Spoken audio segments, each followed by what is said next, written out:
This is vertical farming, a potential solution to food insecurity, a modernization of farming that will impact global food sourcing and maybe even interplanetary food development.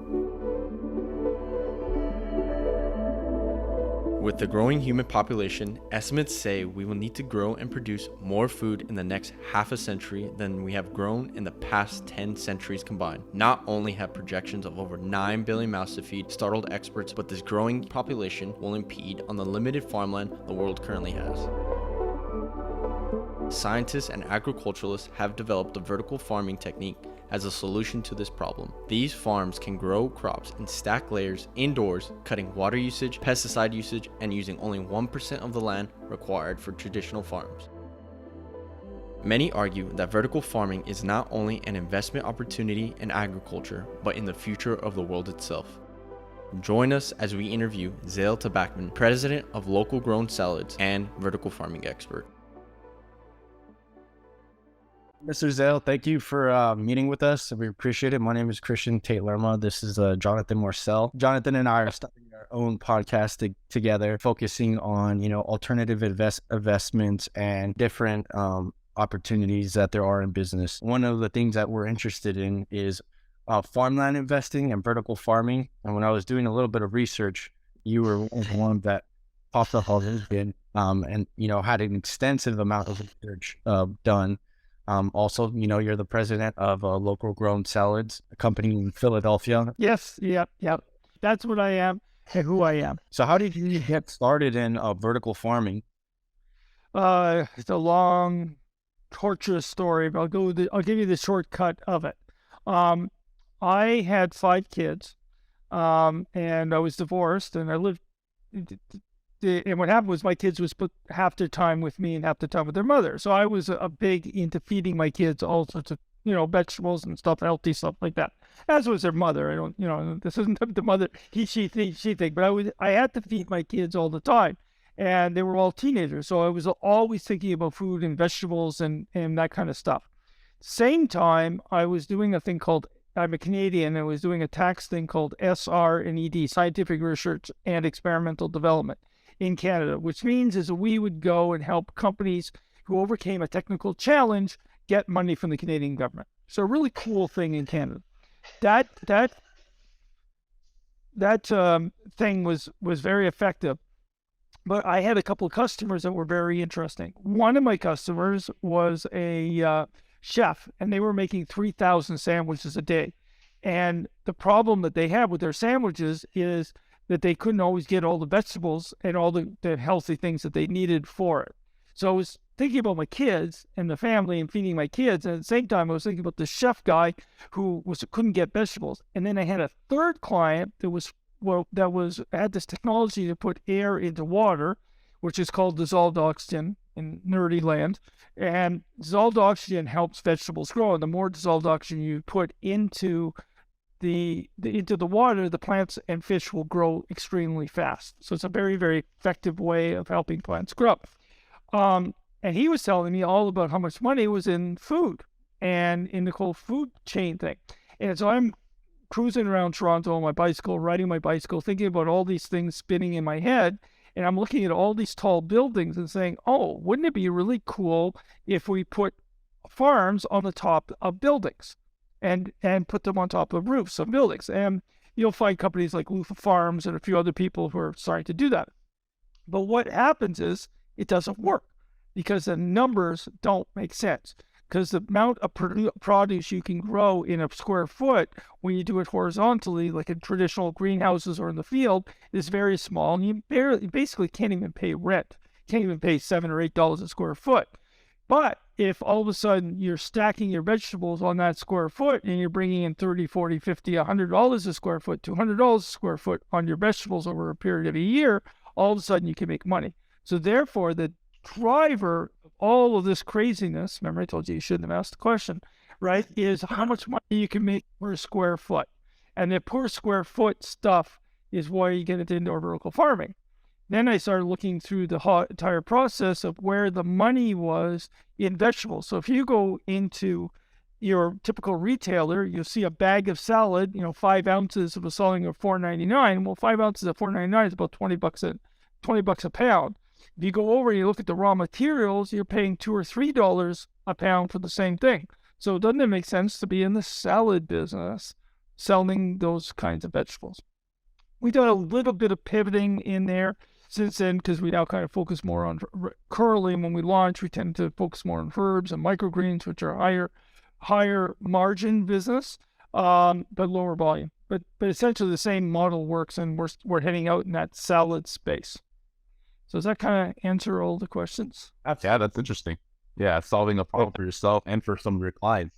So, and that's like the typical entrepreneur start, right? You saw a problem, you sought out to fix it, you found a solution. But where was your start? Once you saw that opportunity, how did you get the ball rolling? So then I found the partners. This is a capital intensive business. So you don't, I found a capital. I showed a buddy of mine who's got some capital, and wasn't this really cool? And we said, okay, this would be really good. So let's go out and buy some technology. And I found this guy one type of technology that I don't want to mention technology. I just don't want to mention it for a bunch of reasons. But we bought some of their technology. We tried it. We said, well, this is okay, but we could do better. And how hard could it be to do better? And about $1 million of R&D later, we felt that it wasn't really hard to do it better, but we did make it better. We developed our own technology. We have a patent pending on our technology.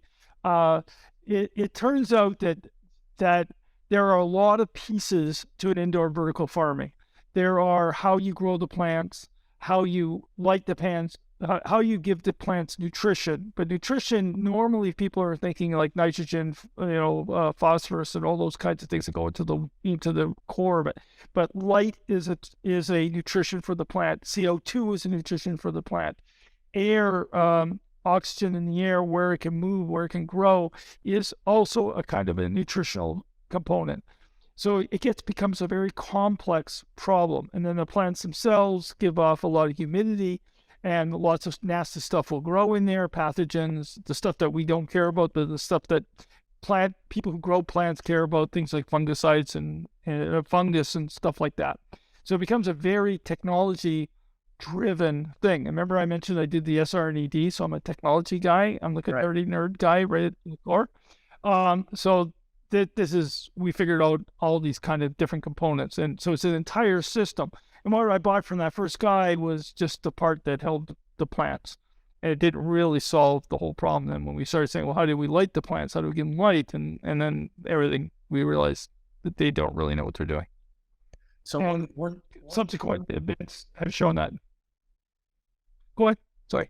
One common trend that I've been seeing on social media is, these influencers, popping up and creating videos of how easy it is to start a vertical farm in your garage.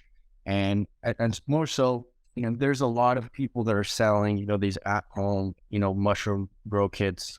As far as adaptability to, the public, as far as like an amateur who doesn't have high capital to do this, is it even possible for someone to start a vertical farm in the garage? 100%. My daughter was growing it in her condo in her house and feeding her family. The challenge of indoor vertical farming isn't when you're doing small scale, it's when you want to do large scale. It's the scaling that becomes the challenge. It's not the service. So if you want to do it in your own home, you could do it in, a 2 foot by 4 foot space, and you can stack them. You can buy everything on Amazon and you're up and running, or you can go to Home Depot and buy all the components and get it up and running with no problem. And you grow stuff and you'll make money, or not make money, you'll be able to feed your family and save a whole bunch of things. Your family will be eating great stuff. And then when you get flies and aphids or any kind of bugs, you just throw the whole thing out and start all over again. And you don't throw out the equipment, you just throw out all the plants you got growing and just put in a bunch of new plants. So, and your mushroom thing, I didn't know that there were these little mushroom kits, but they make total sense when you're doing small. It's scaled when things become challenging. When you want to do a large amount of it. And I'll give you an example from Boston down to Washington, D.C. along the I-95, there are 55 million people. At the wholesale level, it's a $10 billion marketplace at the wholesale level. And that's assuming an average cost of $5 or $4 a pound. Some things are at 8, some are at 2, but It's a scaling that becomes a challenge. There are a lot of guys, by the way, who make money doing microgreens, and they rent a little bit bigger in the garage, and they run a microgreen, and they're delivering it, and they're running around, they're working, long hours, and they're making themselves good money. They can make good money doing that, delivering to friends and families and to the local stores. But if they want to go bigger than that, they want to service a Wakefern or a Giant. You guys are Americans, right? So a Wakefern or a Giant or a Ralph's if you're in California, you can't do it. Yeah, there's food safety issues. All of a sudden your garage won't work. Yeah. So what is the threshold to that then? At what point, at what size of the space can you then start serving a Ralph's or a Giant, or here we have HEB, or I guess. Well, first of all, you can't get into a Walmart with this kind of size. You have to go to sell to distributors who will take it and repackage it. But we recommend when our clients, we're talking 5,000 square feet, right? You need a couple, you need access to $500,000 to get up and running before you're even in the game. When you want to service the big folks. If you want to get up and running as a small entrepreneur in your garage, you could do it for $1,000 and service your local families. A little market or something. Service everybody in the farm. Yeah, and then you can buy a little farmers market. Threat to selling a $100,000 when he first started, $100,000 Audi or $100,000 Jaguar. He was I'm going to buy this or I'm going to buy that. Right. And now he's moving down scale, and he's slowly becoming more and more of a threat to other people. His production is too low yet, right, to be a threat to Toyota or GM. But GM and Toyota see that if he scales the way he wants to scale, he could become a threat. So the answer, unfortunately, isn't a black and white simple answer. It's like, yeah, we're not there yet, but we're getting there. Slowly but slowly, we'll take off niche markets and go after those niche markets. That makes sense. And yeah, I think that is the perfect example. I'm a Model 3 owner, so I see the benefit of having an electric car over a gasoline car right now, just because now they have production and cost at a reasonable price where it's more affordable for me to get a Model 3 than it was to get a Hyundai Sonata after all costs are considered. And so I can see how in the future, as you develop your technology a little bit more, as you develop your markets a little bit more, and of course, as you acquire more customers and get more capital, then those other markets start opening up for you. And this might become more affordable than what we're currently buying now. Right. The other part this is our capital costs, because we're doing job shop manufacturing. We're not doing continuous manufacturing. Our costs of our equipment are still quite high. My equipment costs are quite high. Now, it turns out my equipment costs are much lower than my competitors, but they're still higher. I'd like to drive down my equipment costs so that it makes it easier and easier to get into indoor vertical farming, so that you can set up a farm. We're a turnkey company. So our perfect customer for our technology is a person who doesn't want to know anything about farming, but wants to be in the vegetable business. They want to sell vegetable. I don't want to know, Zale, you handle all that other technical crap. Just sell me the thing. The model I always talk about is a McDonald's. When you own a McDonald's franchise, and there's a whole bunch of stuff that is behind that, but you never learn how to cook a hamburger. You learn how to cook a McDonald's hamburger. That's the only thing you really know how to do is learn how to do that, right? So we want to be the same guy. You're not going to learn how to grow basil. You're going to learn how to use sales equipment to grow basil. That's kind of our approach to it.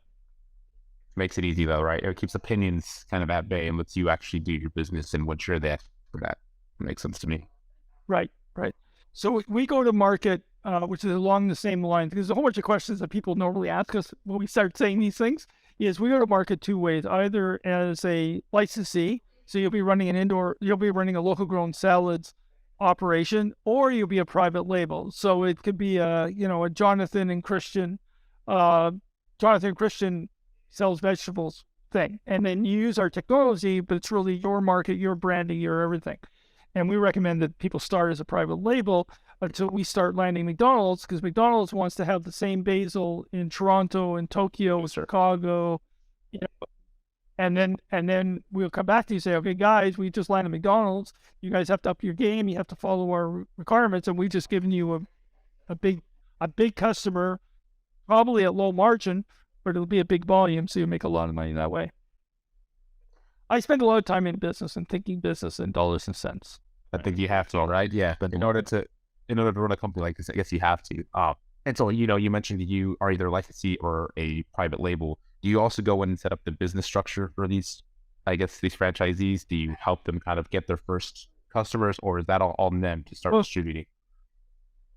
Well, we tell them, we give them advice on how to do it. We tell them what we found has been effective. We tell them where to go to and how to go to, but every market is different. We have a guy who's rolling out in South Carolina. Now, Local Grow and Sell as a company prefers to go to distribution.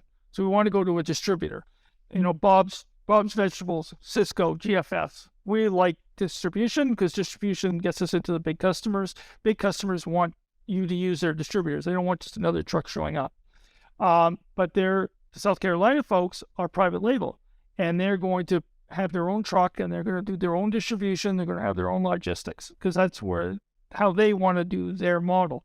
But we spend a lot of time talking to them about what products to sell, how to sell, what's going on in the marketplace. So they're prepped when they go and call the retailer. They know how to have a conversation with the retailer, and they understand what's going on with the retailer and what their pull. And every retailer, of course, is close. Well, when I say retailer, we're not talking Giant, we're talking Susie's Market, right? But they need to know that conversation, what Susie's feeling, what Susie's thinking. This particular customer is in a very high-end space. Their market is a very high-end, so people there care more about the local, care more about the pesticide-free, care about the packaging. And then let's say somebody in an opportunity zone in North Philadelphia cares about. They just care about, hey, can I get this food cheap and will be nutritious and be good for my family. As far as the sustainability, one thing I always see is vertical farms. They're always preaching about we're sustainable.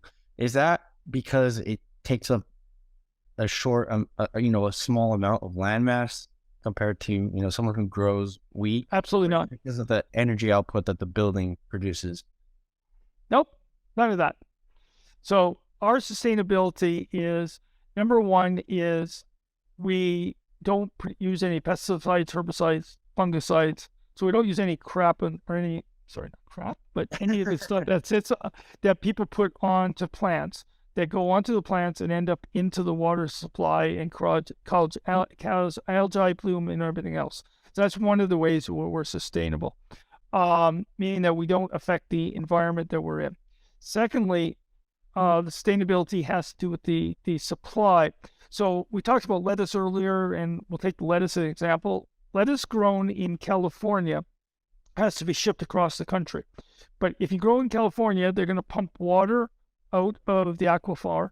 So they need to use electricity, or they need to use gasoline or oil to pump the water out. They pump the water out. They use the pesticides on the product. Then they package up the stuff.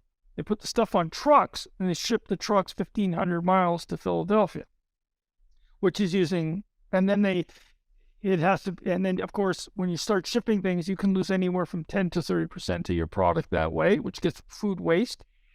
And then you start delivering it in Philadelphia. And so what happens is, from a sustainability point of view, we actually reduce the carbon footprint by growing in Philadelphia and not shipping across the country. So the entire carbon footprint is about 50% of the other of the carbon footprint compared to California. The food is fresher, it's better, it's tastier. It turns out that Philadelphia is also powered by nuclear, so which means that there's no gasoline burned or stuff like that. But then it really depends where you're eating it and where it's being grown for that kind of thing. Of course, there are people who say, well, nuclear is whatever, and but that's kind of the sustainability part of it. As well, we currently don't do this, but one of the models is that we can actually grow our own seeds and harvest our own seeds and use our seeds in our own plants, and so it becomes a cycle. Where all our equipment is reusable, and then we happen to grow in soil, so that soil becomes a thing that can be reused or repurposed someplace else. You can get it on people's. Well, actually, in Philadelphia, the high schools are taking all our excess soil that we use after the plants have been grown. We need to dispose of it, and they use it on their gardens because it's full of nutrients and stuff. We can't reuse it. They can reuse it for what they need. Do you do a lot of your franchisees or your locations, do they typically try to go for renewable energy sources with electric? Everybody talks about that. It's just electricity. We don't care where it comes from. So if you've got the physical space to generate the electricity, that's great. If they don't, is there licensees? Licensees. Sorry. Yeah. There's a big legal definition difference. Yes. Yeah.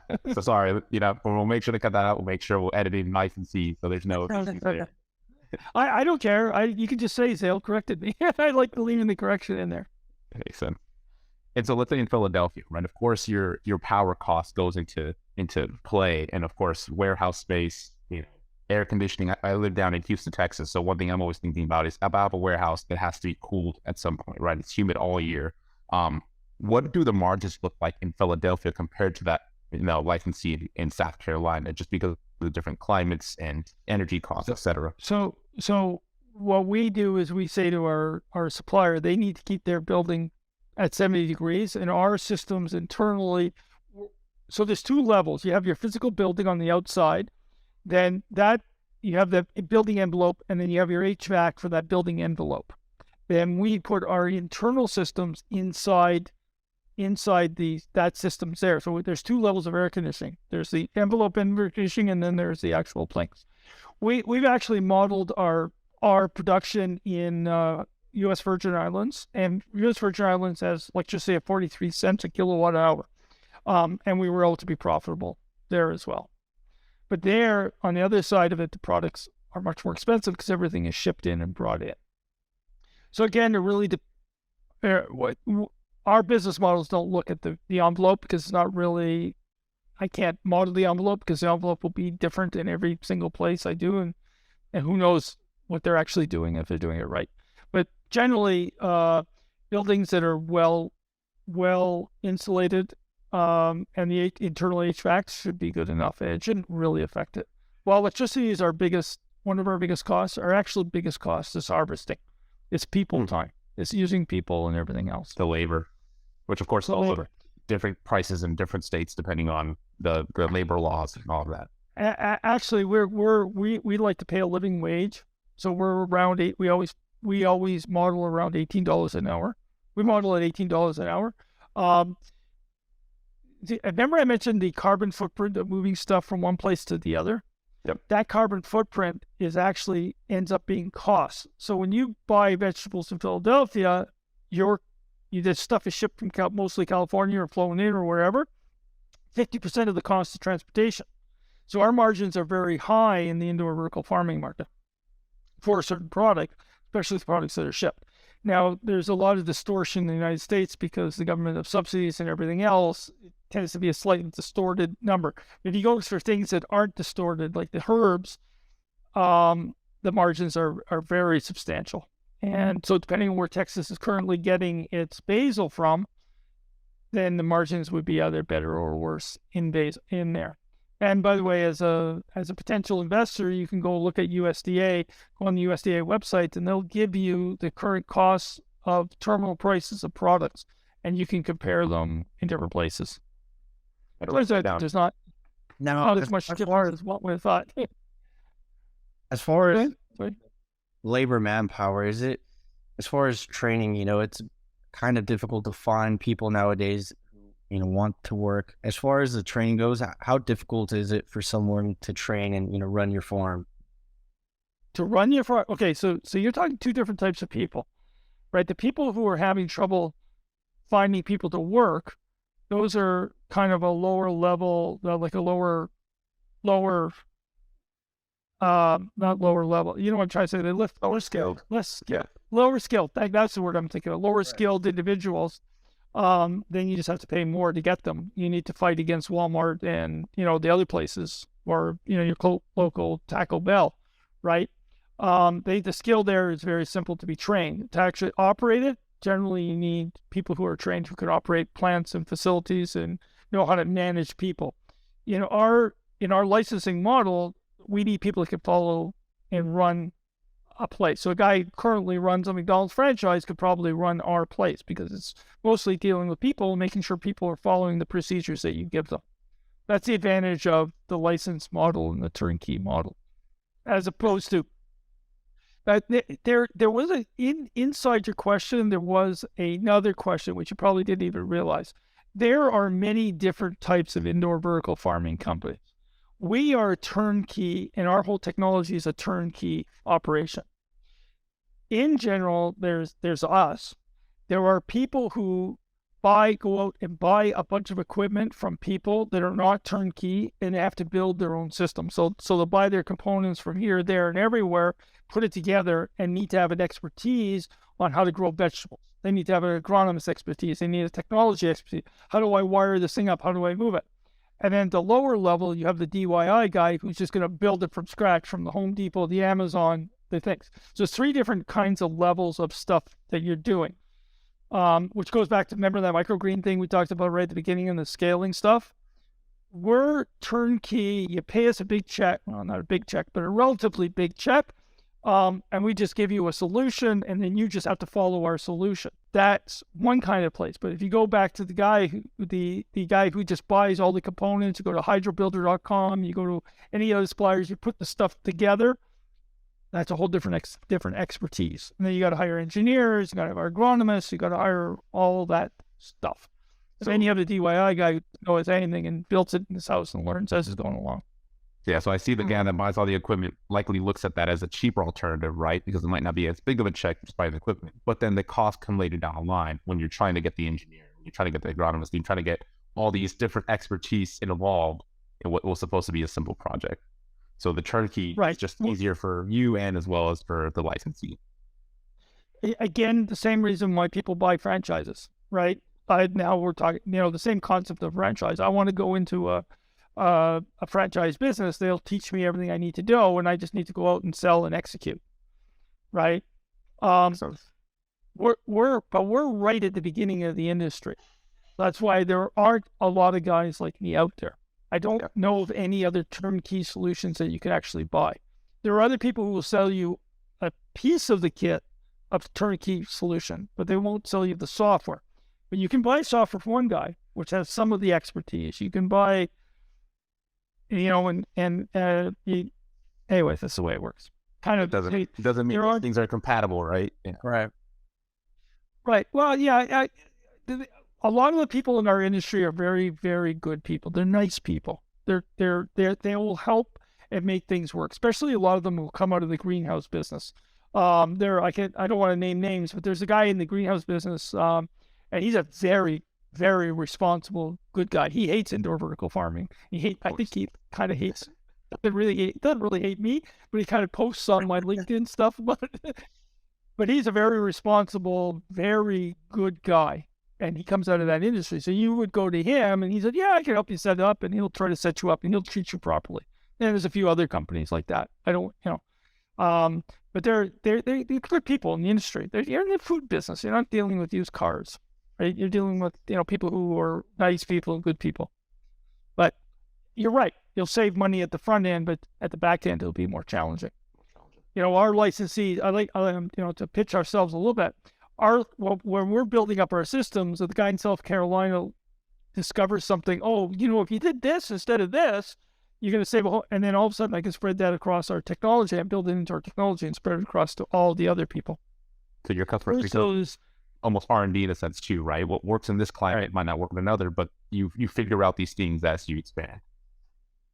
Right. Our software controls everything. We provide them the growth formulas, what the temperature of the water is and how frequently and blah, blah, blah. They don't necessarily, the difference between a licensee and a private label is they don't have to follow our rules.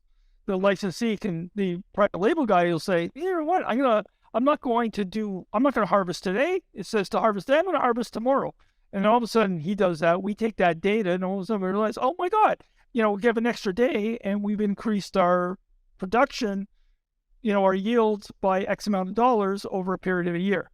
The industry is also a very penny industry. So if you increase your yield by 1%, it doesn't sound like a lot, but if you harvest 13 times a year or 25 times a year, you've all increased your yields by 13% to 25%.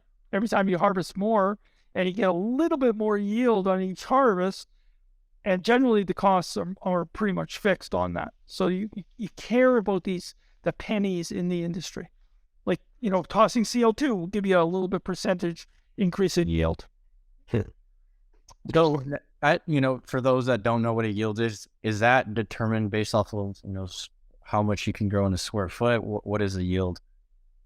Well, okay, a yield is pounds grown in a certain amount of time of a particular lettuce, or of a particular item. So I grow basil, and in 2 weeks, I get 2 pounds of basil from that square foot, or however I measure the space.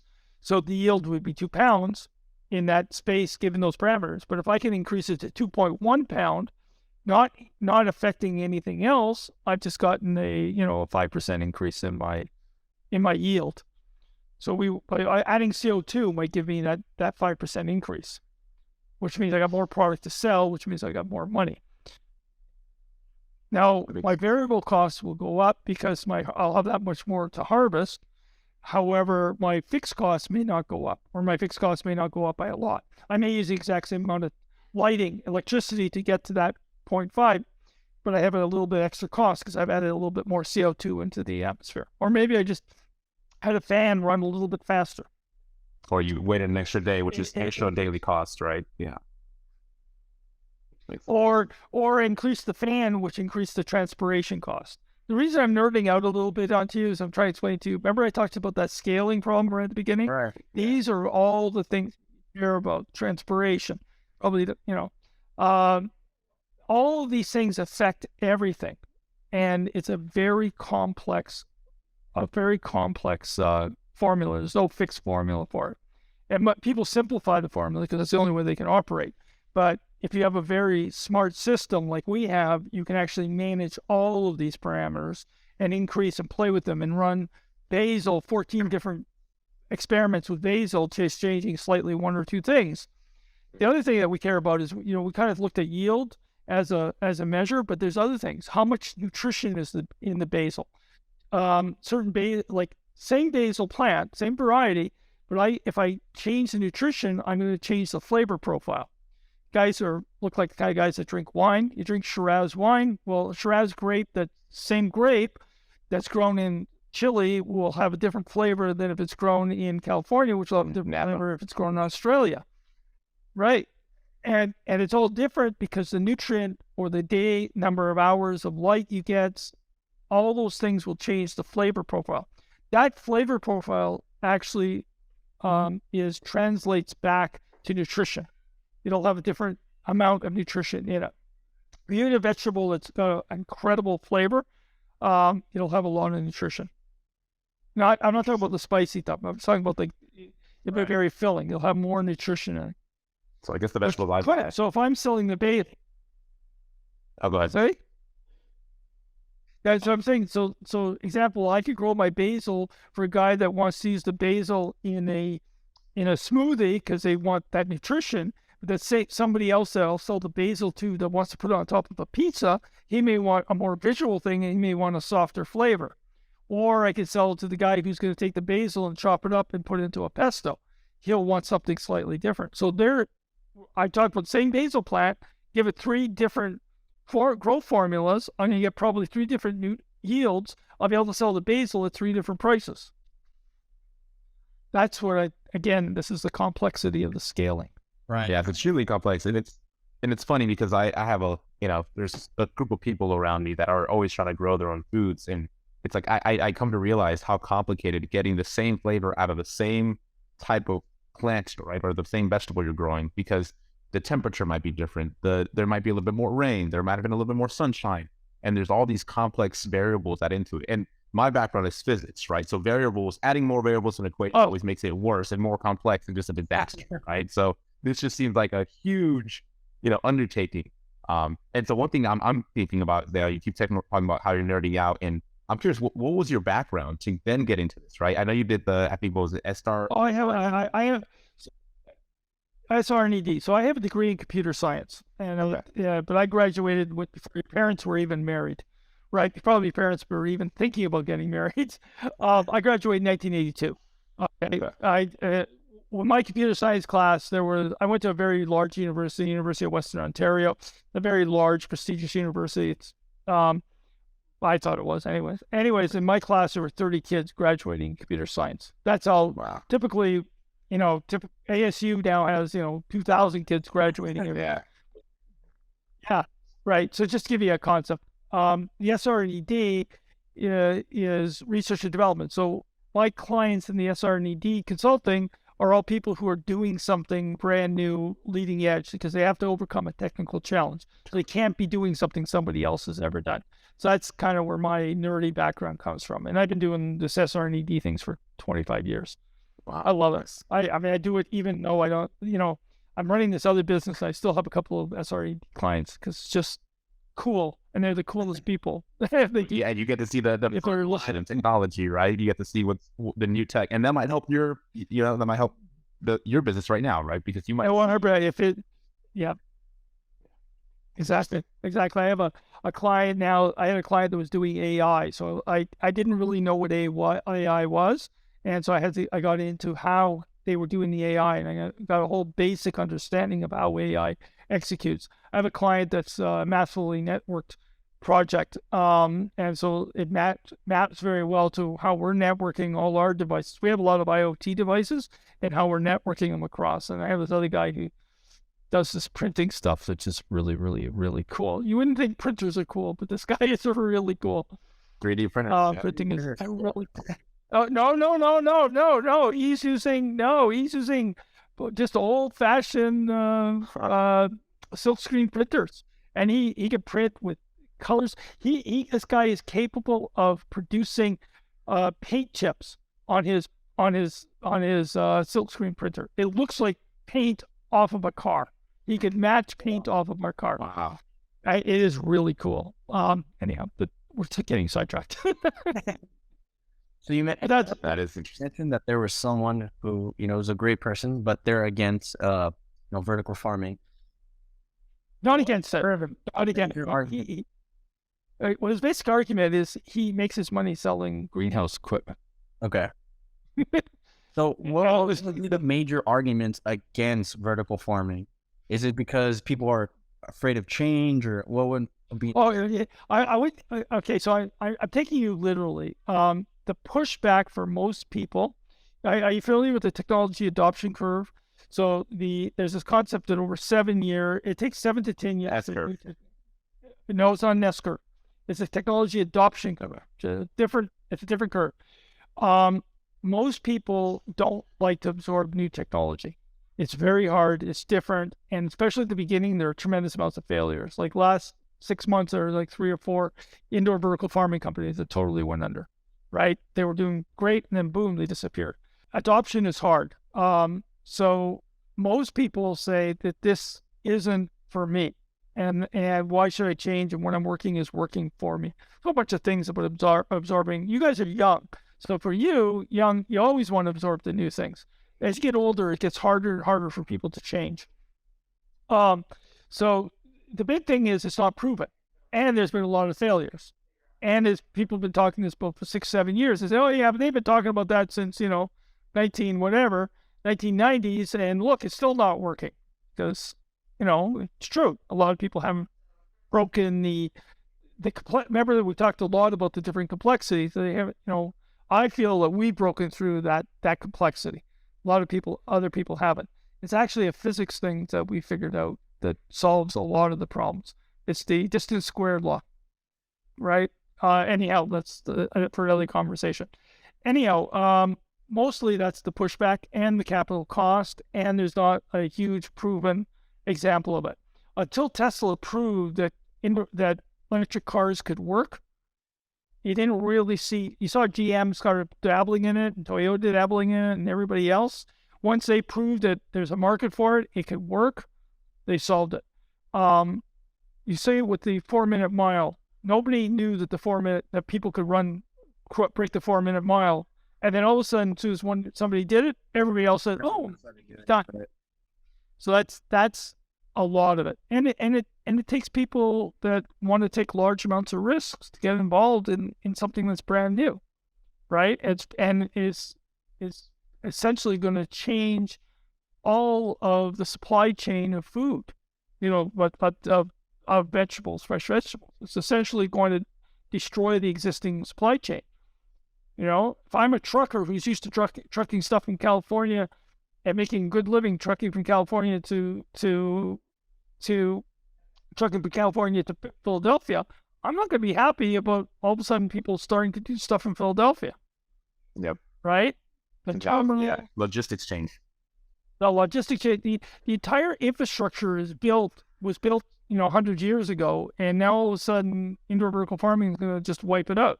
Same way why New York City hated Airbnb, right? It totally changed the entire market of hotels and everything else, right? Uber destroyed the taxi industry, right? It's a total complete change. Netflix and Blockbuster. Netflix, right?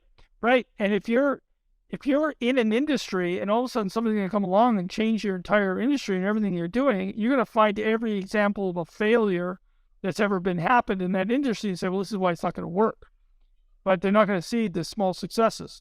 Microgreens, a small guy doing microgreens. A lot of guys who are doing decent money in microgreens. It's a version of indoor vertical farming, right? They just stack them one on top of the other. They're high, very expensive product. So it's like the Tesla, it's the $100,000 Tesla Roadster, right? But it breaks into the marketplace. You got to start somewhere. Well, yeah, and then you get all these failures, right? One after another. Yeah. So I'm curious. A lot of it.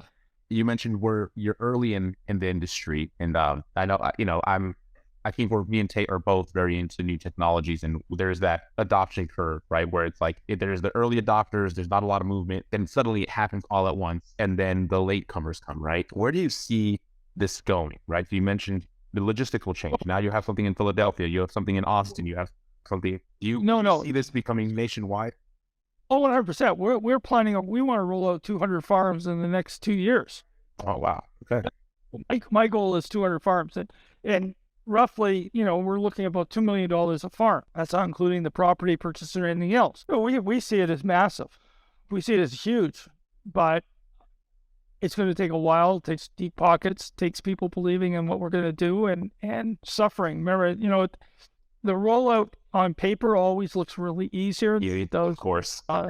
In reality. Yep. That's where all this gray hair came from. I thought it was just wisdom, so maybe it's both. Maybe it's both. No, isn't that a saying? The more gray hairs you have, the more wisdom mounts up. Yes. And I would love. I'm gonna tell my wife that you said that. The stress leads to wisdom, right? So I think, it's as we talk, I envision this where food deserts now have easier access to food, right? Where they're no longer affected too much by the climate and by the lack of water, because you can then pump those resources and make it artificial in these vertical farms. Hang on a second. You mixed up something. You said food deserts. Food deserts don't have a shortage of water. They're in urban centers. A food desert is typically defined as somebody who can't buy food within 2 or 3 miles in an urban setting. Right. Rural urban food deserts are something different. But a food desert is somebody who can't go to their local giant and buy stuff. There tend to be extremely poor areas. They need a car. There's no purchases. So we're actually putting our farms in. We like to put our farms in what they call opportunity zones. Opportunity zones is a federal tax program, but practically it ends up being they also happen to coincide with food deserts. So think bad parts of Philadelphia, bad parts of Detroit, bad parts of Chicago, right? Those places where people don't have food, don't have access. All that's there is a wine and liquor store. They can't go and buy. There's clearly no Fresh Market or Whole Foods around the corner or Trader Joe's, right? This is where bodegas, right? So we want to put our farms there. So the people that work at our farms, of course, get food. They can buy directly from us, but we can also service all these other places. We have a program that we call Gangster to Grower, where we envision a guy who currently is a good businessman selling marijuana on the street corner, saying, "Hey, you know what? Why don't I sell basil on the street corner? and he'll be delivering using like a CSA kind of model to people and doing that kind of stuff. We're getting a lot of people like it. It's getting traction. We're going to need to work with nonprofits. It's a little bit more complex, but essentially growing vegetables in food deserts in poor areas, helping everybody, creating entrepreneurs, right? Because we can sell our technology. Then it's a little more complex than a 20-minute podcast can explain. But Of course, yeah. it's Absolutely. Jonathan and I, so we're originally from El Paso, and now that you mentioned about there's not as many grocery stores. When I think about it, when we grew up, there was a lot more fast food chains on every corner than there were probably grocery stores. Now, Healthy grocery stores. now that they've added more grocery stores, of course, but that's a great point that you guys made about thinking about food deserts. And the difference in food desert. Interesting. Go ahead. By the way, this is me, my Canadianism throwing in there. This is a totally an American problem. It doesn't exist anywhere else in the world. Only in America. You don't have this problem in most of other parts of the world. At least most developed countries, right? Yeah, we sometimes No. The less developed country will have more and more food available in more and more places. I guess the U.S. is like the backwoods of the first world, right? We we teeter on. It's a car culture. Yeah. Well, that is true. It's a cult.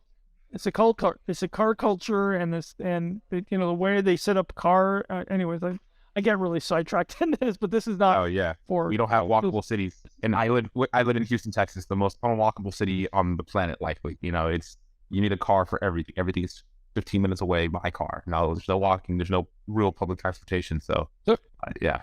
So imagine you're a $15 an hour Walmart employee, and that's where your living is. Yep. That's what creates a food desert. And then what happens? You're forced to buy unhealthy food, and it just the whole thing just gets worse and worse and worse for those kinds of folks. That's why we want to be in an opportunity. It makes sense. And so you mentioned this is a U.S. problem. So do you not see vertical farms then being a global opportunity? Is that more of do you see the U.S. 100%. largest? No.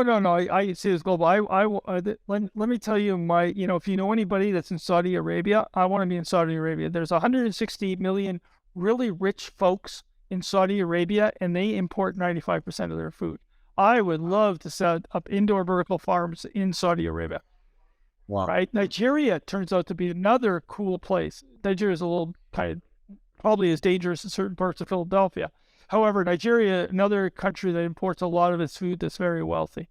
Germany brings in food. When it doesn't rain in Portugal or Spain, people in Germany don't have food. Wow. Oh yeah. Oh no, we see it as a worldwide opportunity. I just happen, to be located I-95, so I look at the I-95 as like a big opportunity at the moment.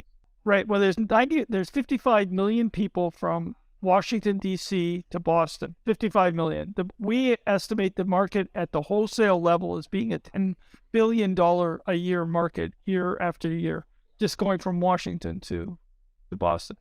But we'll go everywhere. Like we're in South Carolina, right? We're talking to people in Calgary, all over the place. Jamaica imports almost all its food. All the islands down there, Montreal.